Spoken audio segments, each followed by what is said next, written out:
we're going to do QuickWitz tips for 2 back. And this activity has been a challenge.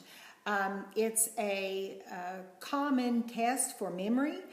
In some psychological tests, we see this as part of the battery. And we chose it for QuickWitz because we can make it progressively more difficult as we move through the program. So by that I mean when we're looking at a deck of cards, and that's what we're using, we can change the color of the card. We've got the value of the card that ranges everything from ace all the way down to 2. And then we've got the card itself, which could be the ace of diamonds. It could be the jack of spades. So we're going to ask you to remember different things about the cards. And as the activities go forward, we're going to show you more and more and more cards, asking you to remember the one that was just 2 back. Now I have a strategy, and I want to explain that to you, but I want to cue up the directions first, and then I'll come back, stop it, explain the strategy, then we're going to do several of them together. So let me cue up the directions. Is 2 back.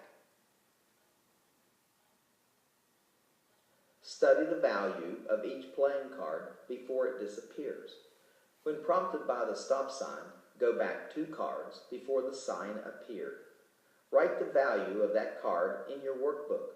You will hear a ding before the answer is revealed. Ready? All right. Let me explain to you what my strategy is, and let me tell you that I learned this from a student. It was a little boy who was a baseball player, and we were doing activities similar to this in my learning center. And he said, what I do, Miss McLaughlin, is I catch it with my catcher's mitt, and then I throw it in the other hand. And I said, okay. And he said, you know, you catch it here, and you've got to put it over here to remember it. I have to remember it in my right hand. This is the right answer. And he said, then I'm ready to get the next one. And I said, okay, show me how this works.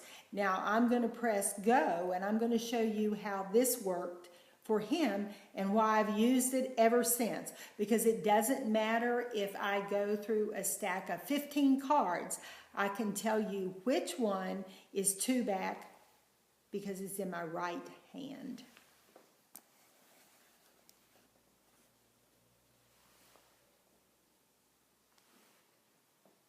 Queen, I caught it here, I threw it over here.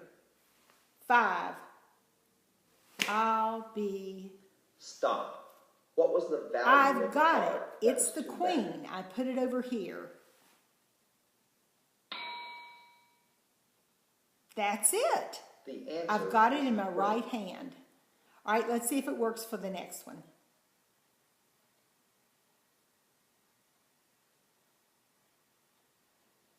Ready? Yes. That's the 4. I caught it. I threw it over in this hand. That's the king. I've got a 4 over here. Now I put the king over here, and I've got a new 4 here. Is this a king? Stop. What was the value of the card that was 2 back? It better be a king.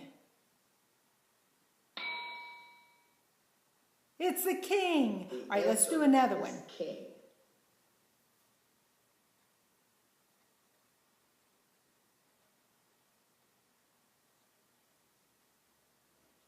Ready? Yes. I caught the 5. I threw it over here. Now I've got a queen, but there's a 5 here. I throw the queen here. I've got a 3 here. Stop. What was the value of the card that was 2 back? This is the queen.